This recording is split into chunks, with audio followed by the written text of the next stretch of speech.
Bonjour à tous et bienvenue dans une nouvelle vidéo.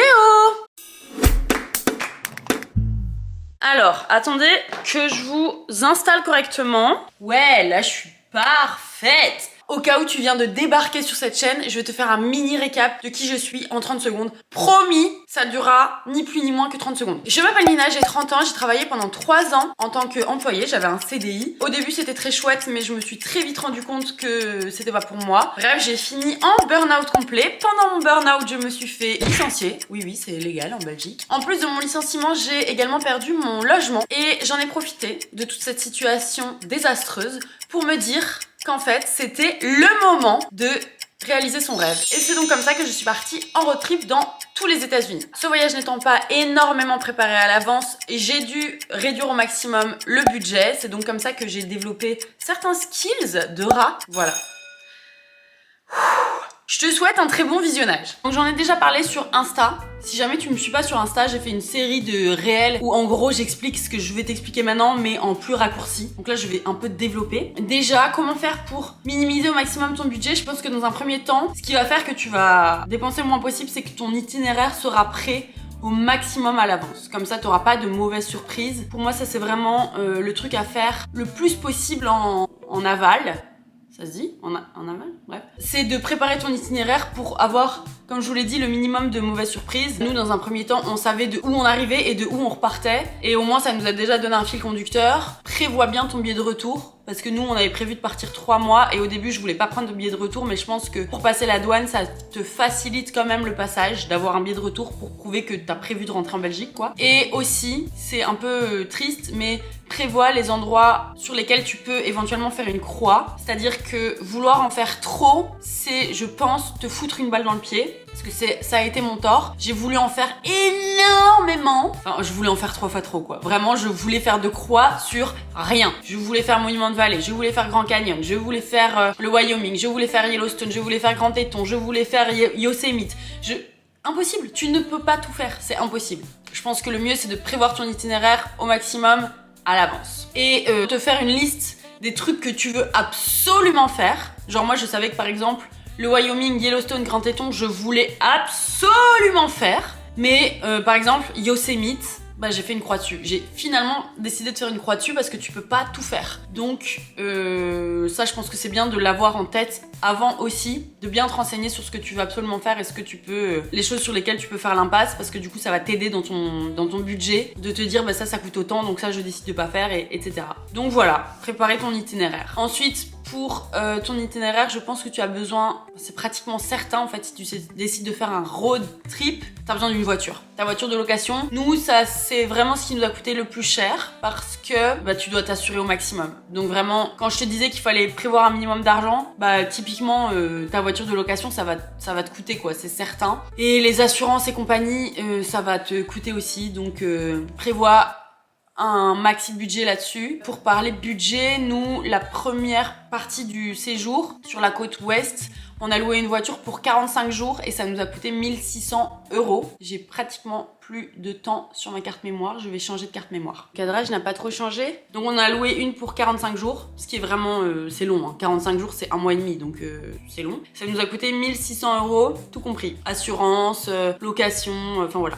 Enfin, quand je dis tout compris, c'est sauf l'essence. Ça, un tip que je peux vous donner aussi, c'est en fonction de où vous voulez faire votre road trip aux États-Unis. Il y a des États où l'essence est beaucoup moins chère. Donc renseignez-vous bien parce que pour les pleins, clairement, il vaut beaucoup plus faire un plein, par exemple, en Oregon que en Californie. En Oregon, c'est moins cher. Quand tu vas en Idaho, c'est moins cher que l'Oregon. Et le Wyoming, c'est encore moins cher que l'Idaho. Donc voilà, je pense que c'est intéressant de se renseigner sur les prix d'essence pour faire tes pleins. Je pense que la voiture de location, ça va vraiment être ton plus gros budget. Ensuite, le logement. Nous, le logement, on a logé au maximum avec Trusted House Sitters. Donc Trusted House Sitters, c'est une application pour laquelle tu dois payer une participation, mais une inscription. Tu payes ton inscription pour avoir accès à tous des sites. Et en gros, c'est des gens qui te proposent leur maison gratuitement en échange de sites, en gros, de leurs animaux. Souvent, c'est des chiens, parfois c'est des chats. parfois c'est les deux. Voilà. Et nous vraiment ça a été le game changer de notre voyage parce que tu postules, quand t'es pris, enfin nous généralement on a été pris dans des maisons de fous furieux, je vous les montrerai ici.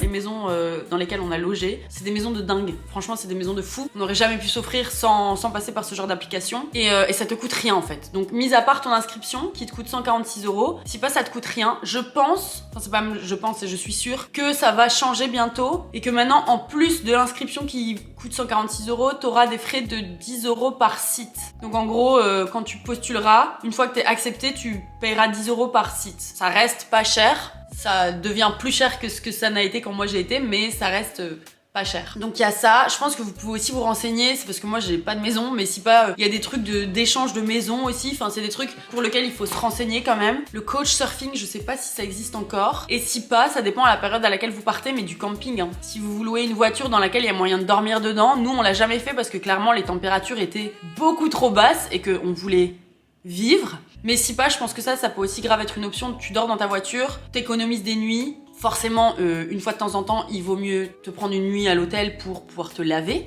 quand même. Mais si pas, je pense que c'est pas mal. Et quand tu prends tes nuits dans des hôtels, même si ça arrive que très occasionnellement, un conseil c'est prends-toi des motels avec petit déjeuner compris. Les petits déjeuners sont dégueulasses. Un petit peu contradictoire ce que je viens de dire. Mais ce que je veux dire c'est que quand tu prends tes petits déj à l'hôtel, au moins, même si c'est des petits trucs emballés et tout, tu peux emporter des bazars avec. Et au moins, bah, t'as des petits snacks pour la journée quoi. Nous c'est ce qu'on faisait. Aussi sur l'application du coup de Trusted House Sitters, il y a un onglet où tu peux sélectionner uniquement les sites où les proprios te prêtent leur voiture. Personnellement, je l'ai pas fait, mais je pense que ça peut être pas mal. Parfois, il y a des sites longue durée de genre 2-3 semaines, et du coup, bon, le road trip est un peu moindre. Je me dis, pour un voyage comme ça, tu peux te dire, bah, tu vas dans une maison pendant 2-3 semaines. Parfois, tu pars une journée complète, tu pars avec le chien, tu vas faire une rando dans des endroits, dans des trucs, tu peux découvrir d'autres choses. Je pense que ça peut être pas mal. Voilà. Ça se tente, en tout cas. Je l'ai pas fait, mais je crois que ça se tente. Ensuite, ta nourriture sur place. Donc, nous, ce qu'on faisait, c'est que, du coup, comme je vous ai dit, comme on était chez des gens, la plupart du temps, bah tu peux te cuisiner chez eux et on allait faire nos courses. Généralement on allait chez Trader Joe et chez Walmart. Walmart c'est vraiment pas cher, mais c'est juste que les fruits et légumes n'ont pas beaucoup de goût. Voilà. Et si pas Trader Joe, c'est que ça reste correct les prix. Bah, en fait c'est ce que je disais aussi dans ma vidéo Ask, mais c'est que les prix sont tellement devenus délulus ici en Europe. Enfin en Belgique quand tu fais tes courses ça te coûte d'office une blinde. Tellement tout a augmenté que perso la différence ça me choque plus quoi. Autant avant on disait tout le temps que les États-Unis c'était super cher, bah maintenant c'est plus le cas quoi. Enfin je trouve que par rapport à l'Europe, enfin la Belgique en tout cas, la Belgique c'est super cher. Et alors ce qui est bien c'est que comme le dollar est plus élevé, je sais jamais comment on dit, mais en gros, non il est plus bas que l'euro, un pantalon à 20 $, bah, il te coûte en réalité que 17 €. Donc c'est con, mais parfois pour des gros montants, la différence elle est quand même vachement présente quoi. Moi je me suis racheté une valise, une Samsonite, elle m'a coûté 80 $, ça fait que 70 € quoi, ça va. La plupart du temps on faisait nos courses et on cuisinait chez les gens. Le seul truc qui était chiant c'est que comme t'es toujours sur la route, bah tu bouges beaucoup. Donc tout ce qui était produit périssable, il fallait faire vachement gaffe, genre le lait, les trucs, et on achetait en petites quantités, ce qui est assez compliqué de trouver des petites quantités aux États-Unis, je vous mens pas. La brique de lait généralement c'est 2,5 litres. Mais on essayait en tout cas. Pour gaspiller au moins possible, le fromage frais pareil, enfin voilà, on faisait gaffe, les yaourts et compagnie. Qu'est-ce qu'on a fait d'autre aussi pour... Ah oui, bah Too Good To Go, j'en ai déjà parlé aussi sur mes petits réels sur Instagram, mais Too Good To Go, ça a été tellement le game changer. Parfois on avait des soirs où on avait juste envie de rester posé à l'appartement ou chez les gens chez qui on logeait, etc. Et on avait la flemme de cuisiner, enfin tu vois, ce genre de soirée où t'as juste envie de commander un truc à bouffer et te poser, voilà. Mais comme ça coûte quand même vachement cher, nous on prenait des Too Good To Go. Et en fait, dans les grandes villes, à New York, on a fait ça blindé, à Miami, pareil. Mais t'en as plein, en fait. T'as plein de Too Good To Go. À New York, on a pris plusieurs fois, on a pris des pizzas, on a pris de la bouffe mexicaine, on a pris des desserts, parfois. Enfin, bref.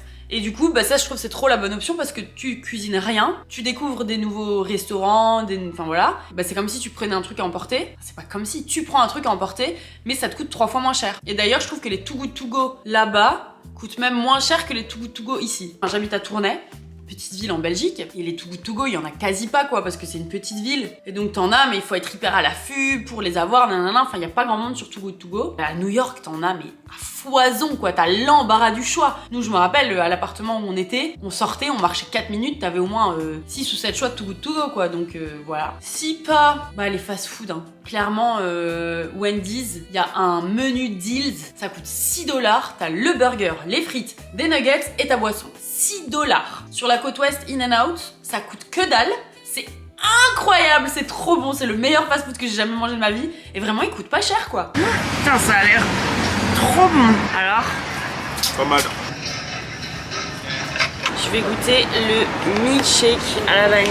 Le burger était trop bon. Ça coûte pas cher. Le prix d'un menu, je crois que c'est 10$ avec les frites. Et le burger, il est incroyable. Vraiment, c'est le meilleur burger que j'ai mangé, enfin le meilleur fast-food que j'ai mangé de ma vie. Quand les gens, moi je pensais, genre, les gens qui parlaient de In-N-Out en mode...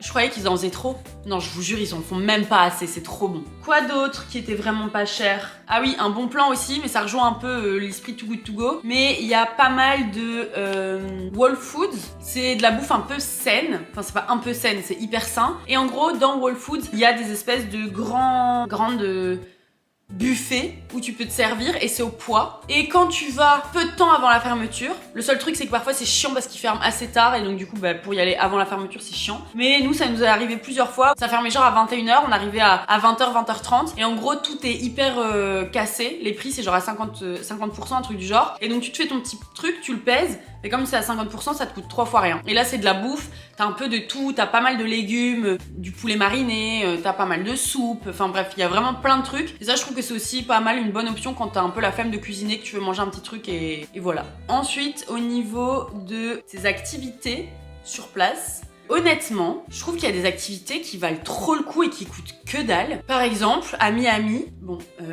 désolé Jean-Charles parce que c'était son cadeau d'anniversaire donc il sait pas combien j'ai dépensé pour ce truc là mais maintenant il le saura parce que je vais vous le dire. Mais à Miami, j'ai réservé un tour en bateau pour aller voir les maisons de célébrités. Donc on a vu genre la maison de Shakira, la maison de non pas DJ Snake, DJ Khaled, la maison de P. Diddy.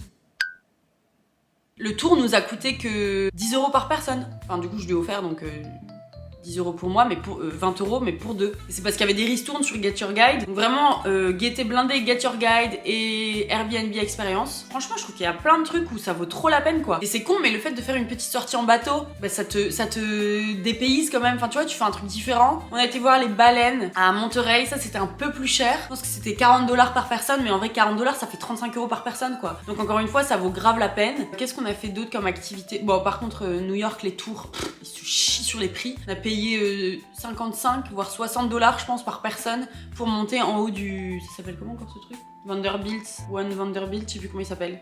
Mais ce building là quoi. Super cher, super cher. Après je trouve que ça en vaut la peine, mais par exemple typiquement à New York, il y a plein de choses à faire qui sont complètement gratuites, plein de points de vue qui sont complètement gratuits. D'ailleurs, j'ai fait un guide sur mes activités préférées à faire à New York complètement gratuites. Donc n'hésitez pas à commenter Guide New York en dessous de cette vidéo YouTube et je vous l'enverrai avec plaisir parce que je l'avais fait pour un de mes trucs sur Instagram. Donc voilà, je vous l'enverrai avec plaisir. Quoi d'autre comme activité qu'on a fait qui était vraiment pas cher? En vrai, la plupart du temps, juste tu vas te balader. C'est gratuit et c'est trop beau. Les parcs nationaux sont payants. Alors nous on a eu blindé de chance parce que le moment où on y a été, enfin, pendant 1 mois et demi, le premier mois et demi de voyage, en gros il y avait pas vraiment une crise, mais en gros le gouvernement n'arrivait pas à se mettre d'accord sur la distribution des budgets et du coup pendant 1 mois et demi tout était bloqué. Il y a eu un espèce de blackout aux États-Unis pendant la période où on y était, ce qui fait que les parcs nationaux étaient gratuits. Enfin étaient gratuits. Il y avait personne quoi. Tout était ouvert, tu pouvais rentrer. Donc nous on n'a rien payé pour les parcs nationaux. Quelle chance. Si pas, je pense que si on avait dû payer à l'époque, je dis à l'époque, c'était il y a quelques mois, hein, mais c'est parce que c'était encore en 2025 et depuis 2026 ça a augmenté. C'était 80$ par voiture et c'est passé à 250 par voiture. Je vous conseille, dans tous les cas, même si t'as l'occasion, si t'as l'intérêt... J'arrive plus à parler. Même si t'as l'intention de ne faire qu'un seul parc et que vous êtes au minimum 3 dans la voiture, ouais.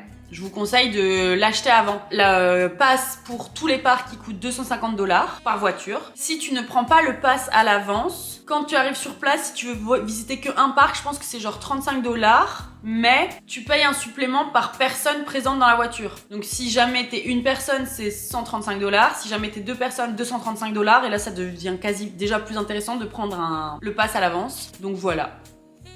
Je te conseille de prendre le pass. Et il est valable 1 an. Si tu as l'intention d'aller aux États-Unis bientôt et que tu veux faire au minimum 2 parcs, je pense que ça vaut grave la peine de prendre le pass, quoi. Et les parcs nationaux, vraiment, je ne peux que te conseiller de les faire. Moi, j'ai fait Yellowstone, Grand Teton, Arches,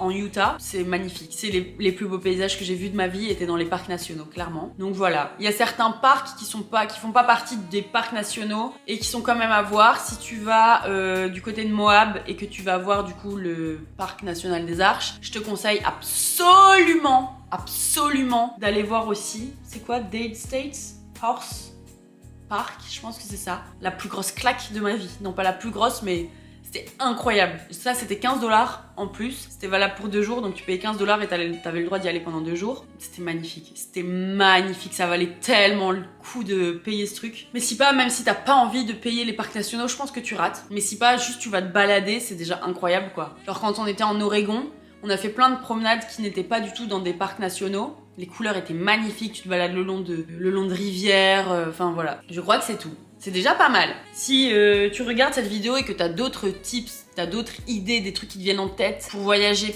pas cher, bah dis-le moi en commentaire parce que je serais ravie d'avoir encore plus de tips de rats. Je te fais des gros bisous et je te dis à très vite pour une prochaine vidéo. Salut!